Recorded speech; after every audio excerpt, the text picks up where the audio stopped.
I'm speaking too quickly as well, let me know, because I do tend to ramble, so just like... So where do you want me to put this? I can't remember. Is my hair all right?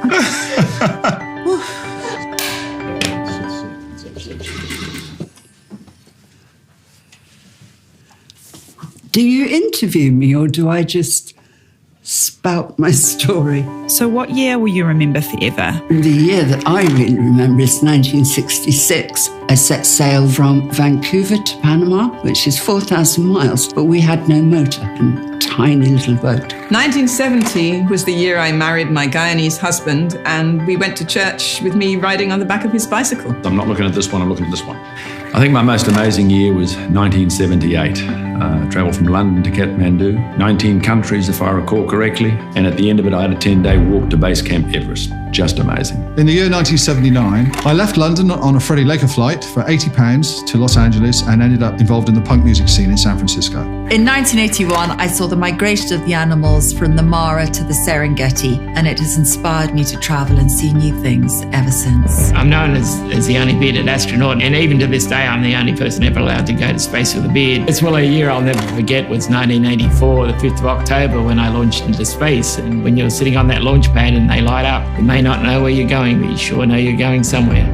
My love for traveling started when I went on a trip to India, and I've now been to 87 countries. 1992, I became the national BMX champion on this ultimate piece of crap bike my parents bought for me. I was 6 years old. I'll never forget that. The year was 1996 when I changed my nursing career for DJ. Whereas doing the same thing put people happy, no? I got this one from the Caribbean. This one, Central America. Me and my husband, we quit our jobs and we went round the world for a year. It was the best thing I've ever done. Do you want me to put a medal around my neck?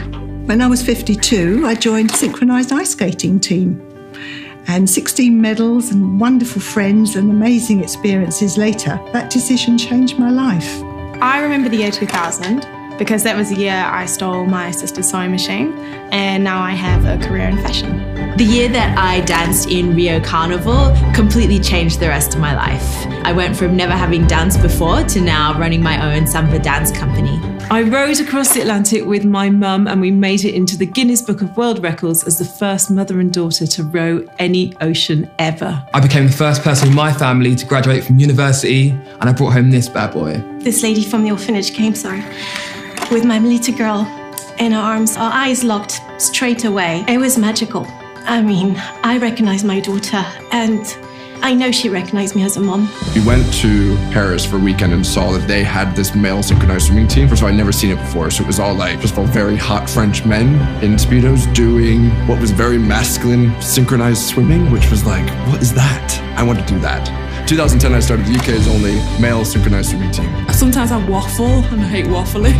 I made a music video and it got onto MTV. In 2011, I discovered wheelchair basketball and I made it into the French national team. I broke a world record cycling 7,600 kilometers from north to south, west to east of the USA. 2014 was the year I decided to go from female to male. I didn't know that gender dysphoria was even a thing, but I found out that year and now my life has changed forever. I'll remember 2016 as the year I traveled to Slovenia to hike up a mountain and canyon down a waterfall. I hosted the first ever Pride in my rural hometown in 2016. This was 2016. I reached Everest Base Camp with my dad, and that is a day that I'm never going to forget. How's that? Yeah, it's good.